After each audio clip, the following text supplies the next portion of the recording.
warahmatullahi wabarakatuh. Alhamdulillahilladzi hadana lihada wa ma kunna linahtadiya laula an hadana Allah. Asyhadu an la ilaha illallah wahdahu la syarikalah wa asyhadu anna Muhammadan abduhu wa rasuluhu la nabiyya ba'dah. Ibu bapak jamaah zuhur yang dimuliakan Allah, puji dan syukur kehadirat Allah Subhanahu wa taala senantiasa kita sanjungkan. Sampai hari ini Allah masih memberikan kepada kita nikmat yang begitu banyak sehingga kita bisa melaksanakan kewajiban kita selaku hamba yang beriman kepadanya. Salawat beriring salam buat arwah junjungan kita Nabi Muhammad sallallahu alaihi wasallam. Pada kesempatan kali ini, setiap hari Rabu kita diamanahkan untuk menyampaikan kultum yang berhubungan dengan tafsir atau tadabbur Al-Quran. Karena pada kesempatan kali ini adalah pertemuan pertama, maka kita akan berikan pembukaan terlebih dahulu sebelum kita kaji ayat per ayat dari firman-Nya Allah Subhanahu wa taala yang terdapat di dalam Al-Qur'an.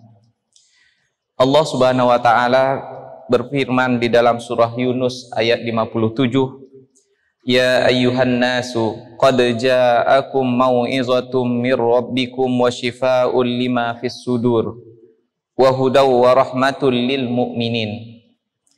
Wahai manusia, sungguh telah datang kepadamu pelajaran, maksudnya adalah Al-Quran dari Tuhanmu, sebagai penyembuh bagi penyakit yang ada dalam dada dan petunjuk serta rahmat bagi orang yang beriman. Kaum muslimin yang dimuliakan Allah, di dalam ayat ini Allah Subhanahu wa taala menjelaskan kepada kita fungsi dari Al-Qur'an diturunkannya oleh Allah. Yang pertama adalah sebagai pelajaran atau pengajaran dari Allah Subhanahu wa taala. Bagaimana dia menjadi tuntunan sehingga kita mendapatkan pelajaran yang bisa kita amalkan di dalam kehidupan ini. Kemudian juga Allah Subhanahu wa taala mengatakan wa syifaa'ul lima fis sudur. Syifa ini adalah penyembuh, beda dengan dawa. Kalau dawa itu obat. Obat ketika kita sakit kita konsumsi atau kita minum dan itu belum tentu bisa menyembuhkan penyakit. Namun Allah Subhanahu wa taala mengatakan Al-Qur'an ini adalah sebagai syifa. Kalau syifa penyembuh, kalau kita mau mengkonsumsinya, menggunakannya dengan benar, pasti sembuh penyakit hati atau penyakit yang ada di dalam dada kita. Apa penyakitnya? Ulama menjelaskan banyak sekali penyakit yang ada di dalam dada kita ini. Dari hal keraguan-raguan, was-was syaitan, iri, dengki, nifak, kemunafikan, kemudian suka berselisih dengan orang lain, berpecah belah, ya, banyak sekali penyakit yang ada di dalam hati kita ini, dan semuanya insya Allah akan sembuh selesai dengan ayat-ayat Al-Quran yang diturunkan oleh Allah Subhanahu wa taala. Kemudian wahudan, petunjuk, ya, yang menunjuki kita kepada jalan yang lurus sesuai yang diinginkan oleh Allah dan Rasulnya, serta sekaligus warahmah, menjadi rahmat, nikmat dari Allah Subhanahu wa taala bagi orang-orang yang mau beriman.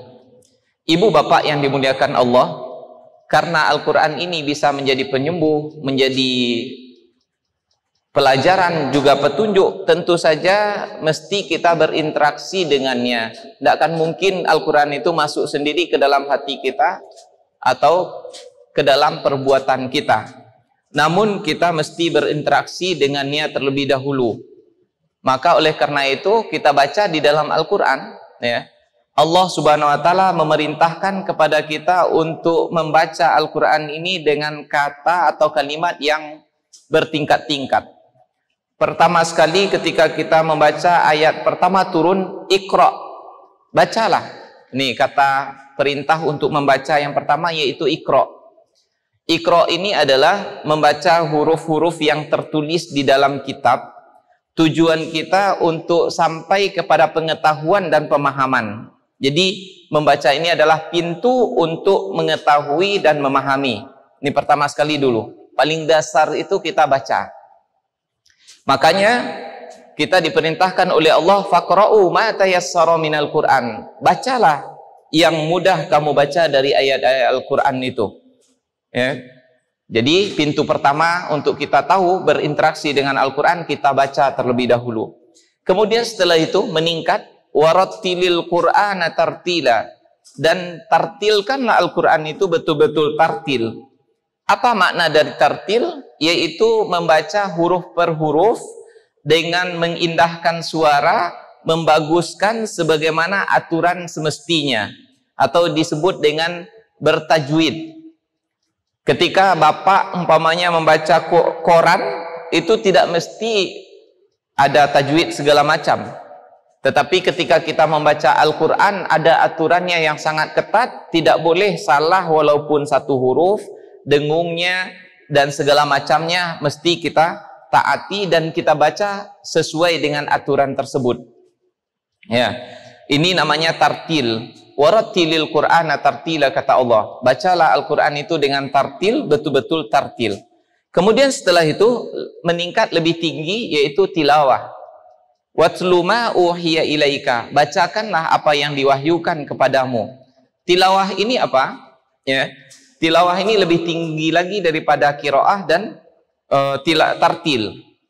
Maksudnya adalah kita membaca dengan tujuan kita memahami apa yang disampaikan oleh Allah di sana, dan membacanya tidak cukup satu kali, tapi berulang-ulang.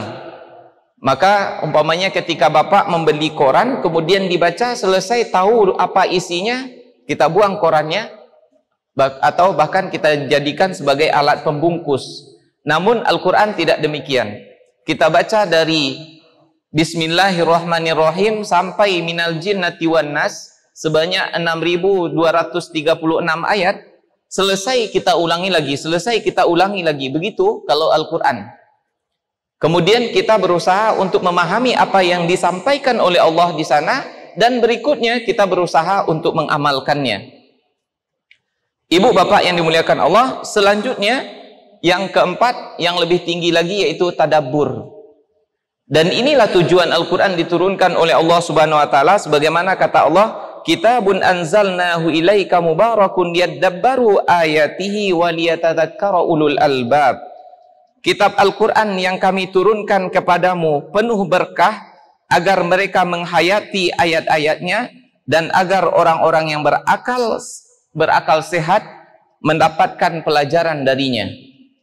Jadi kita disuruh untuk mentadaburinya. Kira-kira maksud tadabbur ini bagaimana?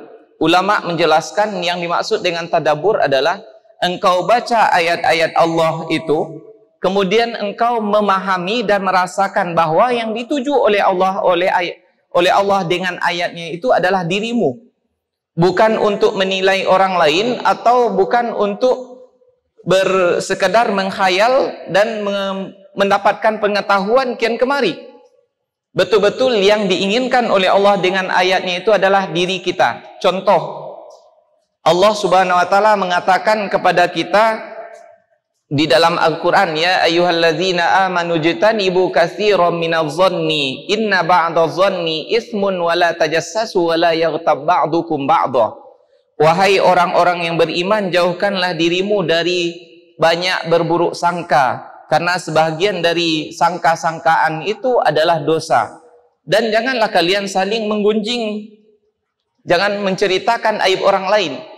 Ketika kita membaca ayat ini, langsung yang terasa oleh kita adalah agar kita mengoreksi lidah kita selama ini, apakah sudah selamat orang lain dari pembicaraan kita atau belum. Bukan kita gunakan justru untuk menilai orang lain. Ketika kita membaca wala yaghtab ba'dukum ba'dha, jangan kalian saling menggunjingkan. Yang teringat bagi kita adalah, oh ya ibu itu tuh suku bana bergunjing. Ini bukan berarti kita tidak mentadaburi ayat Al-Quran kalau seperti ini. Justru kita gunakan untuk menilai orang lain.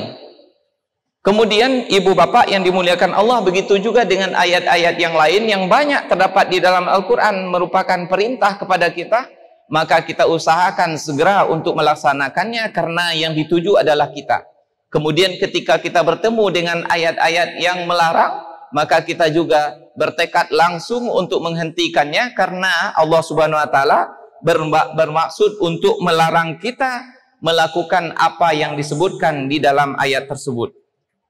Dan banyak sekali ayat-ayat yang didahului, 88 ayat yang didahului oleh ya ayyuhalladzina amanu. Kata Abdullah ibnu Mas'ud, apabila kamu mendengar panggilan ya ayyuhalladzina amanu, pancangkan telingamu baik-baik. Kenapa? Karena kalau perintah itu adalah untuk dilakukan, berarti itu adalah sangat penting, karena di dalamnya ada perintah yang mesti kamu lakukan atau ada larangan yang mesti kamu tinggalkan, kata Abdullah bin Mas'ud. Kemudian ibu bapak yang dimuliakan Allah, Ibnul Qayyim Al-Jauziyah mengatakan, ahlul Qur'ani humul alimuna bihi. Ahlul Quran itu, ya, orang yang ahli di dalam Al-Quran itu sebenarnya adalah orang yang mengetahui isinya. Kemudian al-amiluna bima fihi, kemudian dia langsung melaksanakan apa yang terdapat di dalam Al-Quran tersebut. Wa illam yahfazuhu an zahri qalbin, walaupun dia tidak hafal ayat-ayatnya itu di dalam hatinya, atau dia tidak hafal walaupun tidak mesti melihat mushaf Al-Quran, tidak mesti seperti itu.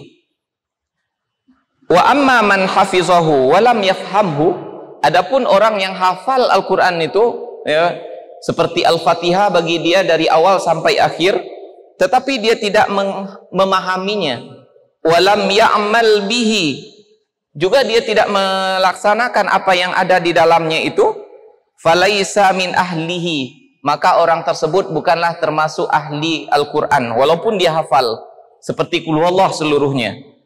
Wa in aqama hurufahu iqamatas sahmi, walaupun dia menegakkan huruf-hurufnya seperti dia memancangkan anak panahnya lurus begitu, artinya bisa membacanya itu dengan sangat baik, tajwidnya mantap, hafalannya lurus begitu, tapi dia tidak amalkan dan tidak dia pahami apa yang ada di dalamnya, ini merupakan sesuatu yang percuma saja. Justru orang yang seperti ini tidak akan mendapatkan pembelaan di akhirat kelak dari Al-Quran, malah dia akan digelincirkan atau didorong oleh Al-Quran kepada kecelakaan atau masuk ke dalam neraka. Sebagaimana kata Rasulullah SAW, Al-Qur'anu hujjatun laka au alaika. Al-Quran itu akan menjadi pembelamu nanti di akhirat, atau akan menjerumuskanmu masuk ke neraka. Ibu bapak yang dimuliakan Allah, barangkali itu yang dapat kita sampaikan pada pembukaan kali ini. Mohon maaf atas segala kekurangan. Aqulu qawli hadza wa astaghfirullah li wa lakum. Subhanakallahumma bihamdika asyhadu an la ilaha illa anta astaghfiruka wa atubu ilaik. Assalamualaikum warahmatullahi wabarakatuh.